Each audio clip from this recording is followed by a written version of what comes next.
आज मैं वो कहानी सुनाता हूँ जॉन ऑगस्टस नाम के एक इंसान के बारे में जो कि 30 साल का है, यंग है और उसके पास अभी पूरी अपनी जिंदगी पड़ी है। बट फिर भी उसके बावजूद भी वो यहाँ पे क्रायोनिक्स एक्सपेरिमेंट के लिए वॉलंटियर करते हैं। अब एक्सपेरिमेंट होता क्या है, ये एक प्रैक्टिस है जहाँ पे ऐसा किया जाता है कि किसी इंडिविजुअल की अगर डेथ हो जाती है तो उनकी बॉडी को लो टेम्परेचर्स पे प्रिजर्व किया जाता है, ताकि इस उम्मीद के साथ कि फ्यूचर में अगर उसको ऐसी टेक्नोलॉजी हुई कि इंसान को रिवाइव कर सकते हैं तो उनको रिवाइव किया जाएगा। जैसे हाइबरनेशन होता है ना, कुछ उस तरीके से ये चीज जैसे जितने भी फ्रॉग्स हो गए और रेप्टाइल्स हो गए, ये सर्दियों के टाइम पे ना हाइबरनेट कर जाते हैं और फिर 3-4 महीने के बाद उठते हैं जब गर्मी आ जाती है। इसलिए आप लोगों ने देखा होगा घर घर में लिजर्ड्स, इंसेक्ट्स समर में ज्यादा दिखते हैं, विंटर के टाइम पे वो हाइबरनेट कर लेते हैं। तो सिमिलरली क्रायोनिक्स एक्सपेरिमेंट भी ना कुछ ऐसे ही है कि आप हाइबरनेट कर जाएंगे और फिर आपको फ्यूचर में उठाया जाएगा। तो जॉन अकेला था, उसकी फैमिली नहीं थी, उसकी शादी नहीं थी, वो बिल्कुल अकेला। तो कहता है कि चलो ठीक है, मैं वॉलंटियर करता हूँ एक्सपेरिमेंट के लिए और मैं हाइबरनेट करने के लिए तैयार हूँ। और फिर उसके साथ वैसे वो प्रॉपर एकदम प्रोसीजर फॉलो होता है। एंड फिर होता क्या है कि वक्त बीतता है और जॉन जो है, जॉन ऑगस्टस, अब 400 साल के बाद उठता है। वैसे तो उसकी अब उम्र लगभग 430 ईयर्स हो जानी चाहिए बायोलॉजिकली, बट वो दिखता 30 साल का, बिकॉज 30 साल का हाइबरनेट किया था। और जैसे वो उठता है तो उसके लिए ना सब कुछ बहुत ज्यादा ओवरवेलमिंग होता है, बहुत ज्यादा एक्सिलेटिंग फील करता है वो, ये सब क्या हो गया। मतलब हाँ, मुझे याद है कि उसके बाद जो लेटेस्ट मेमोरी है वो प्रेजेंट डे की 2025 की है, लेकिन अब वो 400 साल बाद आगे उठा है तो उसके लिए बहुत कुछ अलग लग रहा है। वो नोटिस करता है कि एआई रोबोट्स बहुत ज्यादा हैं, उसका प्रोसीजर वगैरह एआई ने ज्यादा किया हुआ है। इंसान ऐसे नहीं खत्म हुआ, इंसान है ऑफकोर्स है, लेकिन वो अपना काम करते हैं, लेकिन काफी ज्यादा हम एआई पे रिलाई करते हैं। खाना जो है वो डिफरेंट है, हम सिंथेसाइज्ड फूड ज्यादा खाते हैं बिकॉज खाने की कमी होने लग गई है, पॉपुलेशन ज्यादा बढ़ गई थी तो रिसोर्स कम होने लग गया, तो हमको एक ऐसा खाना साइंस के थ्रू बनाना पड़ा। और लोग कम्युनिकेशन करने की जरूरत नहीं पड़ती, उनका न्यूरल नेटवर्क्स लगे हुए, इसके थ्रू वो कम्युनिकेट करते हैं, अपनी फीलिंग्स ज्यादा बेटर तरीके से एक्सप्रेस कर पाते हैं। मोबाइल फोन की भी जरूरत नहीं है, सब कुछ यहाँ पे फिट है। आपको जो सामने वर्ल्ड दिखता है एकदम डिजिटल वर्ल्ड दिखता है। मतलब आपकी हेल्थ, जैसे वीडियो गेम्स में होता है ना, आपको अपनी हेल्थ, स्टैमिना वगैरह दिखते रहते हैं, सिमिलरली आपको उसमें अपने सबको दिखते रहते हैं, हेल्थ कितनी बची है, स्लीपिंग कितनी जरूरी है, ये वो सबको दिखता है। काफी स्मार्ट हो गए हम ह्यूमंस, बोलने की जरूरत नहीं है क्योंकि हम सिर्फ अपनी कम्युनिकेशन सिर्फ दिमाग के थ्रू कर लेते हैं, अपनी बातें एक्सप्रेस कर देते हैं। मोबाइल फोन की जरूरत नहीं है, आप दुनिया किसी भी कोने से किसी भी कोने तक आप बातें कर सकते हैं। इसी के साथ साथ खाना रेयर हो गया है, ऑर्गेनिक फूड रेयर हो गया, कम मिलता है, क्योंकि मैंने आपको बताया भी हम सिंथेटिक फूड पे ज्यादा निर्भर करते हैं, सिंथेसाइज्ड फूड पे ज्यादा निर्भर करते हैं, नॉट सिंथेटिक बट सिंथेसाइज्ड, जो कि साइंस के थ्रू बनाया गया है।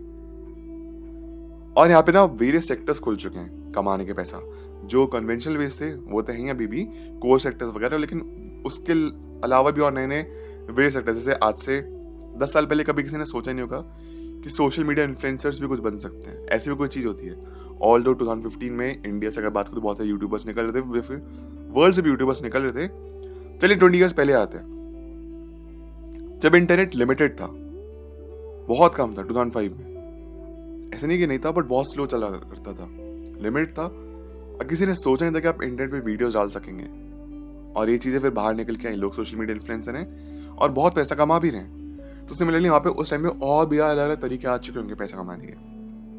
अब लोग ज्यादातर स्काई स्क्रेपर्स में रहते हैं, टावर्स बहुत ऊंची ऊंची हो गई है बिकॉज लैंड बचा नहीं है। लोग के जो अपने घर, इंडिविजुअल घर हुआ करते थे, वो शायद सिर्फ रईस ज़ादों के पास बचे हैं, बट मोस्ट ऑफ द घर जितने भी थे बिल्डर्स वगैरह ने खरीद के ऊपर बिल्डिंग बना ली है बिकॉज पॉपुलेशन इतनी ज्यादा है। और रोड्स के साथ साथ अब हम हवा के थ्रू भी ट्रैवल करते हैं, ड्रोन्स के थ्रू भी ट्रैवल करते हैं, अगेन पॉपुलेशन भी ज्यादा है, रोड्स भी बढ़ने लग गई हैं, मेट्रो वगैरह और बन गई हैं। एंड चाइना में एक सिटी है जो कि मुझे एग्जैक्टली नाम याद नहीं है, but I am sure that you will getting my point, that you all are getting my point, कि वो सिटी ना किसी इस तरीके से बनी है, सी से नाम है सिटी का, जहाँ पे मल्टीपल ट्रेन्स घरों से गुजरती हैं। आपको लगेगा आप ग्राउंड फ्लोर पे हैं, बट आप होंगे शायद 40th फ्लोर के ऊपर। तो इतना ज्यादा उस सिटी को इतना वेल कंस्ट्रक्ट किया गया है कि वहां पे most of the population reside कर सकती है। सिमिलरली हमारा वर्ल्ड भी अब ऐसे होने लगेगा, मल्टीपल फ्लाईओवर्स, मल्टीपल स्काईस्क्रेपर्स और बहुत ऊंची ऊंची बिल्डिंग्स, एंड ड्रोन्स के थ्रू ट्रैवल करना, ट्रेन वगैरह और मेट्रो वगैरह और ज्यादा बन जाएंगी। कुछ इस तरीके से होगा क्योंकि पॉपुलेशन बहुत ज्यादा है। अब जैसे जॉन उठता है उसके बाद अथॉरिटीज़ आती हैं, उससे इंटरव्यू करने शुरू करते हैं, उससे क्वेश्चन पूछने शुरू करते हैं, एंड जॉन को ना काइंड ऑफ पॉपुलैरिटी मिल जाती है in the present world. In the present world मतलब आज से 400 साल आगे। और वो कहते हैं कि मैं सबके लिए तैयार नहीं था, ऑल दो मैंने इसके लिए खुद वॉलंटियर किया था, बट मुझे ऐसा लगता है कि सिंपल वर्ल्ड ही बेटर था। अब चीज़ें बहुत कॉम्प्लिकेटेड हो चुकी हैं, लोग एक दूसरे कम इंटरेक्शन करते हैं, हम इंटरेक्शन ज़्यादा क्या करते थे। जैसे अक्सर आप लोग देखते हैं अपने दादा नाना की कहानियों में कि हमारा टाइम बेटर था, हमारे टाइम में सिंप्लिसिटी थी, ऐसा था वैसा था। सिमिलरली वो भी वैसी बातें कर रहे हैं कि मेरा टाइम बेटर था, यहाँ पर चीज़ ऐसी थी। अब तो कॉम्प्लिकेट हो चुकी हैं। जॉन को अलग अलग जगह इंटरव्यूज देने के लिए बुलाए जा रहे हैं, वो पॉपुलर है, उसको पॉडकास्ट के लिए बुला रहे हैं। जो बेसिकली लोग उस टाइम पे हिस्ट्री में पढ़ा करते थे, वो खुद जॉन बता रहा है कि 4 साल पहले दुनिया कैसी थी, क्योंकि उसका तो फ्रेश है ना, बिल्कुल फ्रेश है। बट कमाल की बात यह है कि मैंने आपसे कई बार कहा भी, और हम सब जानते भी कि हम ह्यूमंस ना बहुत अडेप्टेबल हैं। जॉन को भी उस चीज़ की आदत लग जाती है, वो भी 1 साल में या फिर 6 महीने में उस सब चीज़ के साथ रूबरू हो जाता है, और उसने भी अपनी नई लाइफ अडेप्ट कर लिया, और इतनी इस तरह से अडेप्ट किया कि शायद वो वापस नहीं जाना चाहेगा अगर मौका मिले तो। मेरे कहने का मतलब है, क्या आप अपनी लाइफ इमेजिन कर सकते हैं without a smartphone any more? All तो हमने ये लाइफ जी है, बट अब स्मार्टफोन के बिना जीना मुश्किल है।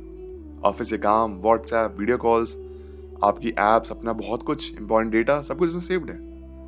अब मोबाइल फोन के बिना लाइफ डिफिकल्ट है। ऐसा नहीं कि पॉसिबल नहीं है, बट डिफिकल्ट है।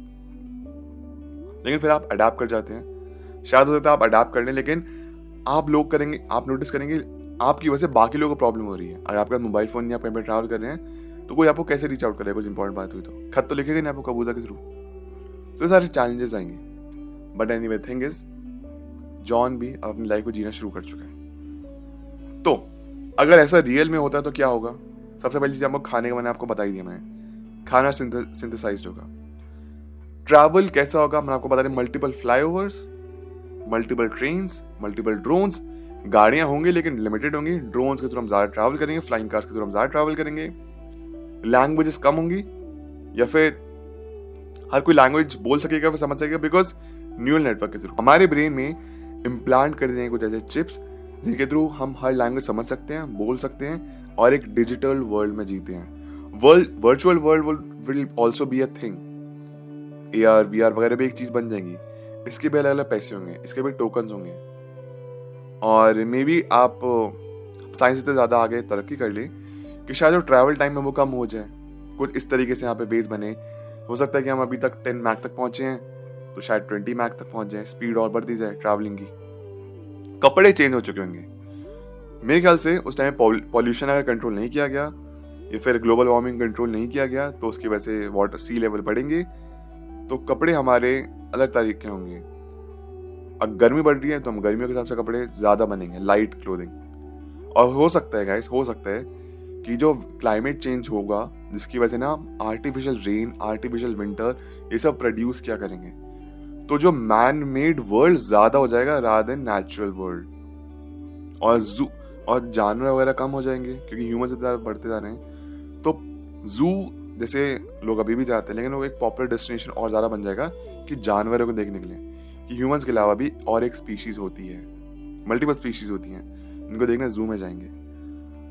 सोशल स्ट्रक्चर्स, पॉपुलैरिटी एंड लोगों को बात करने का तरीका, थिंकिंग, सब कुछ चेंज हो जाएगा। मतलब आज से अगर 1000 साल पहले जाएंगे, जब हम यहाँ पे किंगडम्स हुआ करते थे, वो लोग हमारे साथ एडजस्ट नहीं कर सकते, ना हम लोग उनका एडजस्ट कर सकते हैं। उनके तौर तरीके लगते हैं, हमारे तौर तरीके अलग हैं, लेकिन सिमिलरली फ्यूचर में भी हो बहुत सारी हेरिटेज साइट्स खत्म हो जाएंगी, डिमिनिश कर दी जाएंगी। क्यों? क्योंकि लोग कम हैं, लोग ज़्यादा हैं, तो हेरिटेज साइट्स को भी रिमूव करके यहाँ बिल्डिंग, स्ट्रक्चर्स, कंस्ट्रक्शन वगैरह शुरू हो जाएंगे। अब आप बताइए कि आपको वर्ल्ड सुनने में अच्छा लग रहा है, बुरा, और आपके क्या थॉट्स हैं? प्लीज़ मेरे कॉमेंट्स में आकर जरूर शेयर करना। वैसे आपको बता दूं, एक नेओमी जेकब्स नाम का भी एक केस आया था, रियल केस है, उनके बारे में पढ़ सकते हैं। उनका हुआ कि ये था कि वो वैसे तो 32 की थी, but one day she wakes up and को एमनीशिया हो गया था, एंड को लगा कि वो 15 साल की है। उनकी पिछले 17 साल की मेमोरी गायब हो चुकी थी। 32 की है, नेक्स्ट मॉर्निंग उठी और उनको लगा कि वो 15 साल की है, पूरी मेमोरी वाइप्ड आउट। तो ये थी आज की video. I hope you enjoyed. जो भी आपके थॉट्स है प्लीज मेरे कमेंट्स आकर शेयर करना। मेरा नाम Abhineet Bhardwaj, channel see in the next one. Thank you so much, take care, bye.